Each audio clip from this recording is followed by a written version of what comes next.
What have you noticed at Nashville? Do you like the racing or not? And of course, we're not talking about what we just saw. Not talking about what we just saw. I don't, nothing really stands out. I do think the track is a good one to be going to, the right one to be going to, because it's a little bit shorter than a 1.5 mile oval. It's an intermediate track nonetheless, but the surface being concrete applies a really different kind of perspective to it, a little bit more tire wear, a little bit more focus on grip and handling and car handling or car setup throughout the race. So I think that bodes well. You're not probably going to get the same type of racing that we saw at Las Vegas, though, or Homestead. But the surface being a little bit more abrasive, a little bit more sensitive to temperature, a little bit more sensitive to the rubber pickup, I think is going to make for an interesting day. Okay, so is there a track that do we consider Dover? Yeah, probably Dover because of the steep banking. Dover is still a 1.5 mile track. It's a concrete track. Kind of hard to put anything against that in terms of likeness, but from a surface perspective, definitely the closest. And maybe from a track perspective, maybe like a Kansas in terms of shape and banking, but with Dover type of surface, I think is probably the best kind of comparison that you could get. Okay. So Kansas, but a little bit more abrasive, a little bit more harsh on tires. So do you, as the racing, do you recall whether or not you like or don't really like the racing here with the next gen? Well, really, it's only been the next gen, I believe, to have one race besides the next gen. Yeah, like I said, nothing really stands out to me, so I can't recall anything that's super entertaining. I guess that's good. Could be good. Yeah, definitely. That means could be good. It could be bad. It's not going to be as bad as the races where we've seen complete domination, where somebody leads 200 and some laps. Yeah, we don't want that. Right. Okay. All right. So and just to let everybody know here, in case you did see an edit, and I think you're going to see, that means we had about a 10-minute time to look at the race here last year. And if you want to see just that video, that'll be on demand only. We'll put it up on the channel so you can see what we saw last year, because that's basically a video that we're not going to be able to earn revenue on YouTube, because I'm sure we'll get claimed for it. But on-demand viewers are going to be watching without that. So again, if you want to see what we talked about there, you can check it out on the channel. I'll have a link in the description as well, as soon as we can put it up there. Okay. Yeah. Talking about the race and domination, looks like in 2023, the winner led 99 laps. 2022, the winner led 42 laps. The year that Kyle Larson won, which was the first year this track was on the schedule, Kyle Larson led 264 of 300 laps. So I guess that kind of proves my point that, they're not bad. 2021 going back that far is a little bit, that wouldn't have been the new generation of car though either at that point. So certainly it looks like the new generation of cars helped this track avoid the domination that we don't like to see. Yeah, I think, let's see. Yeah, because like you said, I think that was the most dominating race, wasn't it? The 21 race, the Larson win. Yeah. 264 of 300 laps. Yeah. Like that. Yeah. Crazy. And actually that year, Chevy had the top 7 in practice. So they were already fast. And then Larson went out there and dominated. So thank goodness the next gen changed this track, because I think that would have been a bad track with the old car. Agreed. So at least it's different now. Okay. So let's go ahead and take a look now at the odds. And again, it will not be a surprise who the favorite is. So I'm not even going to have any, drum roll. Do I have a drum roll?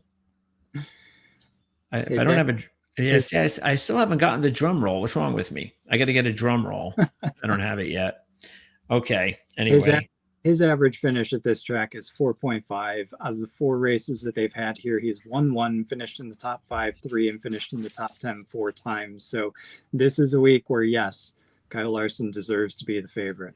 Yeah, the only thing is he is a vulnerable favorite, again, because of the fact that again, next gen car, no laps led. Yeah, there you go.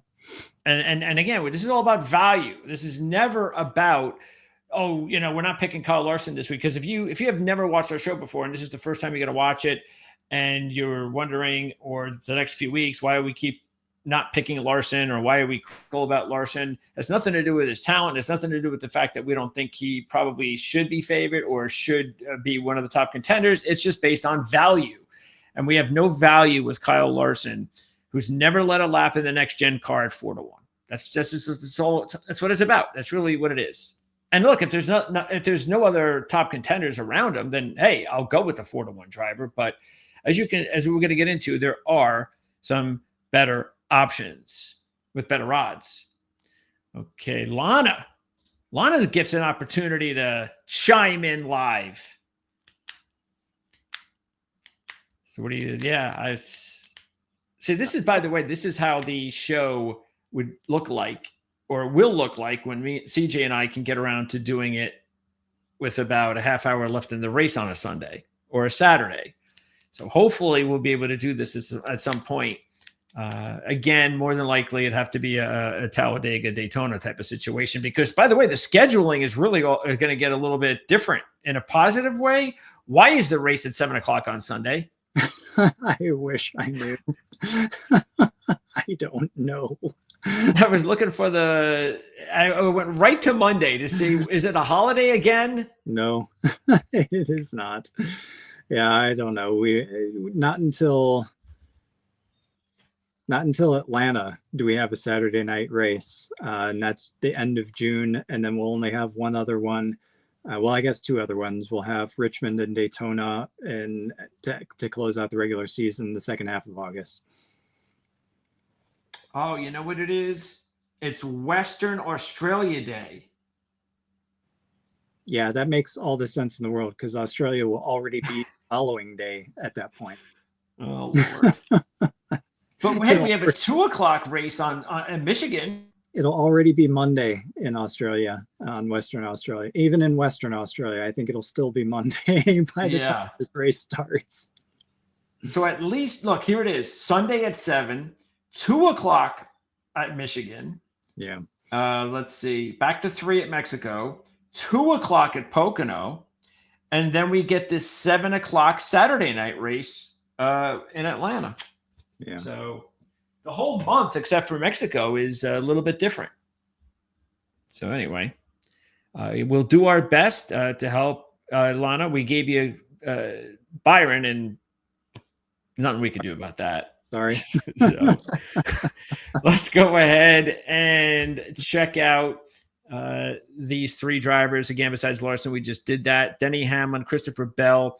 And I think these were actually the two best cars. You did not see Christopher Bell. You saw him when he had some issues with the car.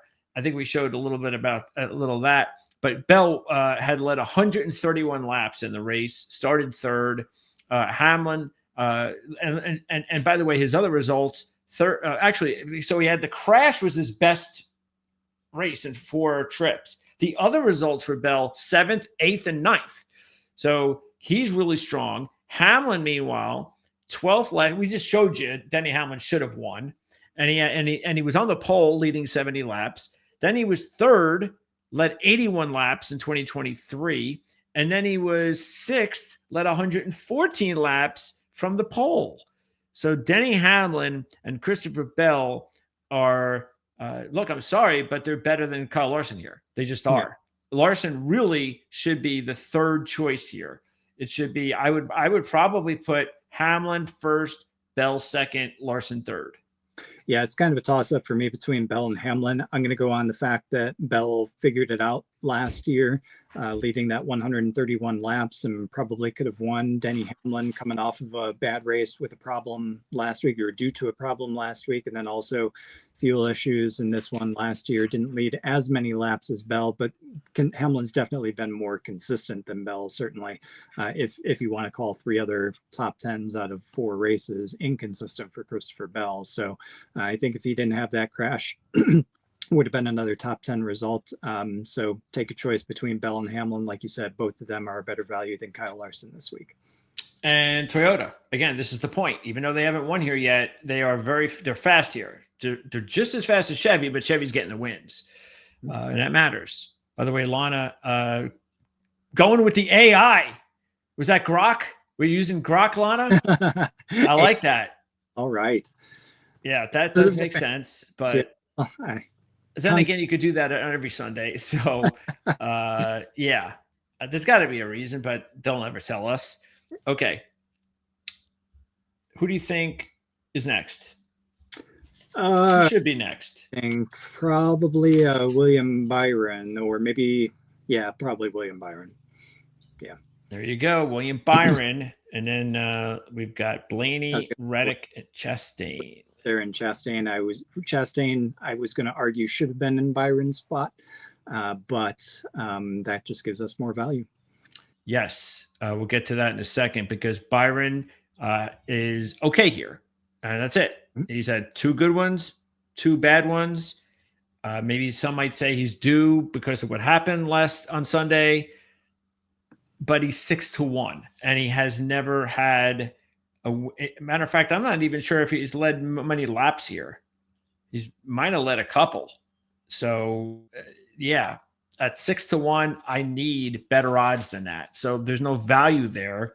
But Blaney, who got involved with the crash, and he probably would have ended up, I think, somewhere in the top 10 by the end of the night. But he had all sorts of handling issues the entire weekend. He wasn't winning that race, and then got into the wreck that knocked him out. So I'm a little bit concerned with that because of he can go on a streak when that happens. But I'm willing to forgive him for 1 week, and he does have a couple of decent finishes. He's had 2 wrecks, and when he hasn't wrecked, he's finished 3rd and 6th.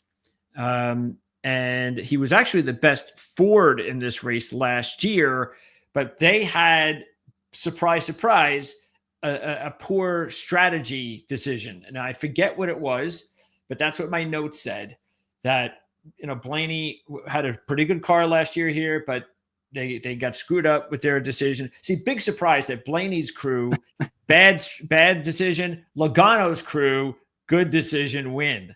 So this is the story of Ryan Blaney's career with his team. Reddick, meanwhile, 3rd here last year. Also, actually had a pretty good car in 2023 with a bad result. And that's it. His first 2 years, nothing. Last 2 years, good. Problem is that even Reddick was okay on Sunday.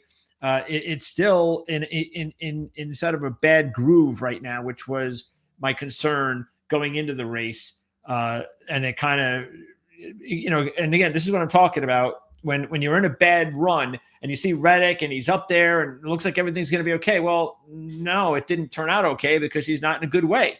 It was the 5th straight race. He was outside the top 10, actually outside the top 13. So I'm not going to take him because of that. But Chastain, as you said, you hit it on the head, CJ.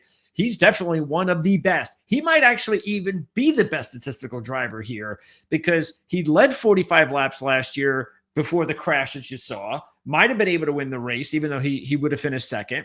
So he really would have finished 2nd, I believe. Then he won the race from the pole the year before that. So that would have been 2 straight wins at the track. And the year before that, he finished 5th. And the year before that, he finished 2nd. So that's an awful lot of good stuff. And the only thing, by the way, that was 12-1 just about an hour ago. The only thing is, can he win back-to-back? Yeah, back-to-back is the only question for me. Like I said, I was leaning towards saying Ross Chastain when you were guessing who is going to be the 4th choice there. But then I realized that Ross Chastain is not going to get the same kind of love that William Byron does. But Ross Chastain absolutely deserves it. The only question is whether he can go back-to-back. I want to say that he can. We talk about it all the time. When Chastain gets a track, he gets a track. And this is a track that he gets 2nd, 5th, first in his first 3 races. He, like you said, and we showed, would have finished second last year had he not crashed out. He led 45 laps that day as well. And it doesn't matter where he starts. He won from pole, finished 5th from 7th, started 19th and finished second the first year, started 20th and was up in second for the finish last year before the crash. So certainly out of this bunch, Ross Chastain, Tyler Reddick, like you said, just not living up to the expectations, the potential there. William Byron, maybe he's due, but I don't know that I like 6.65 for him. I'd rather take Ryan Blaney at 8.5 because I think he's due as well. For me, out of this group, Ross Chastain certainly the top choice. Blaney second, Byron probably a distant third. Okay, and then Elliott's the last one before we take a jump at 14-1. He's got a win, as we've mentioned. So he won in 2022, led 42 laps that year. He also has a 4th place finish out of the 4. So 2 top 5s and a win. He was 8-1 last year. Now you're getting 14-1. It's obvious. Again, he's had a problem leading laps. Once again, was in solid position last week, but just never was able to get any further than just around the top 10, outside the top 10, a little bit inside the top 10. But you are still getting decent odds with Elliott at 14-1. And then with the rest of them, Logano, Briscoe, and Buescher. Look, I put a possibility at Logano for one reason, and that is just that you're getting 22-1. And, if you look at it, the good thing is, and it's not just the win. All right, so he's got to win. He's the defending champ. In his other 3 results, 2 top 10s, but more importantly, all 3 of those races, he started in the top 5. So you got a driver that started in the top 5 the first 3 races, won the 4th race, and I'm getting better odds this week than I got last year, which was 18-1. So I know he's driving a Ford. I know he's not having a good year, but I'm just pointing it out. There's value here for Joey Logano if you want to take him. Briscoe, meanwhile, he's just never done anything here. The only thing is we mentioned Truex was really strong here last year. And by the way, Briscoe was 100-1 last year.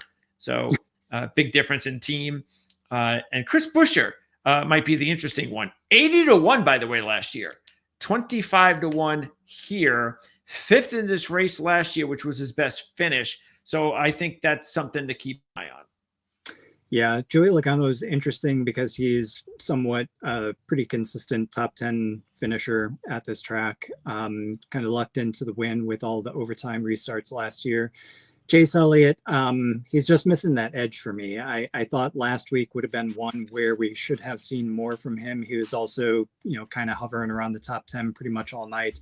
I would have expected or would have liked to have seen him further up. Chase Briscoe, I don't even know what to say. You're giving him the same odds as somebody who finished in the top 10 pretty consistently at this track and has a win, Joey Logano, for the same price when Briscoe's average finish at this track is 29.3. His best finish last year was 21st. His best starting position is only 16th. So yeah, he's with Joe Gibbs Racing, and Joe Gibbs, he has been turning up. He's been getting better in recent weeks, but still he's just not there yet, and certainly shouldn't be getting the same odds as Joey Logano. I think Chris Buescher is the interesting one, mainly because RFK Racing, the Fords, Roush, they have a history of being really good on rough tire tracks, and this is a rough tire track with a concrete surface. And I don't know, Lana with Grok is probably correct in terms of the temperature. Concrete, as I said at the beginning, is much more sensitive to temperature changes, and Nashville can get hot, certainly in the summer. It's been kind of cool here further north in May than I would like it to be. Maybe it'll be hot this weekend at Nashville, but if you're going to have the race in the evening, it's going to be a little bit cooler. So maybe that doesn't play as much into Chris Buescher's hands, whereas if it would have been in the afternoon, maybe a little bit more toward his favor. But I think Chris Buescher, God, I keep like Christopher Buescher has that stuck in my mind because he screwed it up so badly. Now it's just it's stuck in my mind. I get the Dale Earnhardt Jr. disease, but I think Chris Buescher probably is the most interesting pick at this point, just because of the fact that it's a concrete track.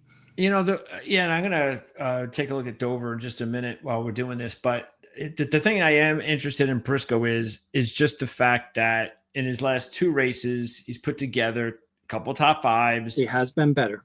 Yeah. Absolutely, he's been better. And now he's got the team, the car that had a good race year last year. So, but maybe I would feel a lot better if he qualified well. Maybe one of those situations that you're worth, because his odds will drop, but they won't drop considerably. Maybe even if he's top 5, you'll get down to 15, 14 at the lowest. I can't imagine it that low. So it's still good odds. And I think it's worth it because he's never started better than 16th here. Yep. So absolutely agree. So I was on the pole last week and had a good finish. So maybe that's something to keep an eye on. Okay. Let's see. Okay. So, yeah, Keselowski, he hasn't done anything here. And you know the way he's going. So Gibbs, same thing. He hasn't done much here. Little bonus from Keselowski last week. Started to turn things around. But again, can he do that 2 weeks in a row? We'll see. And it's going to be really tough for him at this track in particular. Like you said, he's done nothing here. Yeah, that's true. There was some life in Keselowski. At least the result was. Did he deserve to be 5th last week? No, but he got there. And that was important because it was a long race. And the previous races, which he did not finish, he actually had more of he had some competition. He was competition, those races that he did not finish. So, yeah, you're right. I think the thing, though, that does just make me just disqualify that is just he's never done anything here. So, but he is a long shot, 25-1. Gibbs hasn't done anything. Now, Kyle Berry, by the way, was started 2nd last year in this race. Ended up crashing. But I think Kyle Busch is the one that I'm going to go with here because, yeah, he crashed, but we showed you what happened. He was right there at the end. Without the crash, he's top 5. 9th in 2023, led 54 laps in 2022, and started 2nd in 2021, finished 11th, led 10 laps. So he's led 10 or more in 3 of 4 races here, with an average starting position of 19. So another situation where, I'm willing to be, based on this, I'm willing to give him a shot before the 28-1 because of his name recognition. If he qualifies really well, you're going to lose half of that, I believe. So I'm willing to take the chance on Kyle Busch, which we haven't said much of lately. Yeah, I think Kyle Busch is a good choice. Even that 54 laps led back in 2022, that came from the 36th starting spot. So he has a habit of finding his way to the front. He's just got to put everything together, not make any mistakes, not get caught up in any crashes, and he could potentially be there in the finish or for the finish. Keselowski, like I said, nothing. Gibbs, nothing. Again, Josh Berry would be my second choice, only because he's been racing so well with Wood Brothers. I would have expected, again, a little bit more out of him last week. He didn't do bad, but would have liked to have seen a little bit more out of him last week. So Busch gets a nod for me over Berry here in this grouping. Okay. Next group. Now look at Carson Hocevar, now down to 35-1, and very impressive, of course. We all saw that, and he's been doing really well. It's now we're losing value, though, but he's now teetering. So you're still getting good numbers, just like Bowman continues to be good value. Ryan Preece, if you take a look at Preece, he's coming in with back-to-back top 10s. He was 4th here last year. And believe it or not, Bubba Wallace is value. So now he's no longer 25-1 anymore. Now he's 50-1. Now he's value. Now he's worth considering because he's finished in the top 20, all 4, top 15, all 3 next gen, 7th last year. And I believe he's only started once in the top 20 because I think he started 21st. And 21st, 30th, 9th, 4th as far as starting positions. There you go. Best. So, yeah. And Wallace was 22-1 last year in this race. So, yeah. So, again, is he a pick or no? But the value is there. I would consider him, throw a buck on him. I like all four of these actually, as far as pretty deep. Because look at Carson Hocevar in the Truck Series, which matters a little bit. He won the race in 2023, was third in 2022. He did crash in the Xfinity race in 2023. He didn't have many Xfinity Series races, by the way, overall. One was here. So and again, we mentioned Priest. So yeah, I think. By the way, as far as Bowman actually doesn't have a whole lot here. He's had decent qualifying starts. He's had decent, I should just say average qualifying starts, average finishes, all of them outside the top 10. But he is driving a Chevy. And this is what Bowman does. That's why you always have to be tricky with Bowman. You have to just sometimes just go, well, Chevy's pretty fast here. They've done all the races when it's been normal racing here. So why not Bowman? Maybe this is his turn. So I still wouldn't give up on Bowman as a potential long shot here this week. So yeah, who would you take first out of this group? Probably Ryan Preece. I think last week, as predicted, he was a top 10 contender. He made it into the top 5 here last year in arguably lesser equipment. Started 22nd in that race. So Ryan Preece would be my top choice. Probably Carson Hocevar, to be honest, might be my second choice. I like the Bubba Wallace play as well. Top 20 every single time he's been at this track, more of a top 15 kind of guy. Alex Bowman would probably be the last out of the bunch on this list for me. But Preece with RFK Racing, concrete surface, hard on tires, I think this kind of falls into Preece's hands. So I think we're talking about another top 10 day potential for Ryan Preece. How many do they race once at Dover a year or twice? I think they cut it back to once. Let me take a look here. Who did win last year? Hamlin won last year. So keep that in mind. And Truex was third. And Kyle Busch was fourth. There you go. So, and again, Truex. So we've mentioned Briscoe. Larson was second. Busch was fourth. So again, Kyle right there may again be a really good long shot play. But Preece would be the one you'd go with here. Yeah. See, with Hocevar, it's like, yeah, why wouldn't we recommend Hocevar? But again, it's like throwing darts with Hocevar. I don't know when he's going to have a good race this week or not. It's sort of like the way I would feel this week about Bowman. It's like, if I take him, I'm not necessarily doing it because I see anything. It's just, he deserves it. He's value and maybe he's due. Okay. I don't know what he's doing here. I always find it funny when they throw in these drivers like this that drive like 3 times a year, and it's like that they should be like 500 to 1, and for some reason they always end up in the top 100. I don't know why Vegas does that, but the one that sticks out, actually 2 of them stick out here, and that would be AJ and Suarez. Suarez really mostly because of Chastain. That he's so good here that why wouldn't I take a look at Suarez at 70 to 1, considering his first 3 trips here were all top 15s, including a 7th, which is pretty good for Daniel Suarez. But the other one is definitely AJ, because AJ finished 11th and 10th in the last 2 years, had one of his best, non-road course results that I can recall in years, and that's what he's coming off of. And by the way, his average starting position here is 20.3. So once again, keep an eye on AJ Allmendinger. If he qualifies well, that could be a good sign. But yeah, I think Suarez and AJ are worth a look.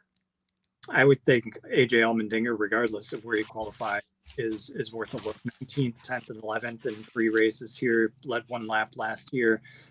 Again, picking it up last week, and I think that bodes well for this next stretch of races, especially when we get to the road courses that are coming. And yeah, Daniel Suarez would certainly be the second choice here at 70 to 1, especially considering, like you said, Chastain, how good Chastain has been here. And Suarez has not been bad at all. He's got a top 10 back in 2021.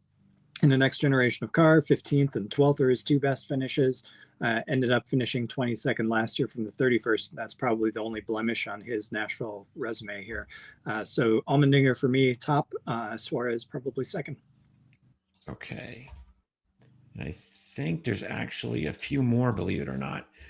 And I mean, Zane Smith is worth looking at because, as you saw, he was there at the end of the race. He finished second last year after he started 36th. Yep. Also finished seventh in his only Xfinity Series race.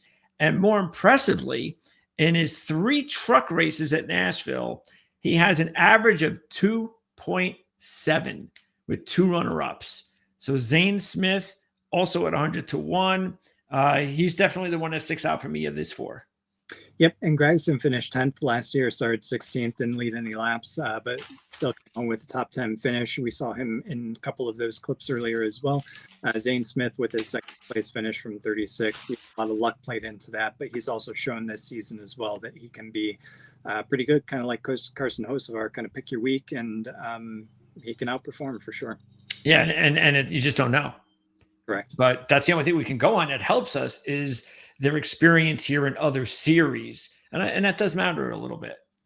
Okay. In this group, there are some, I think 3 of these drivers are the last 3 to look at.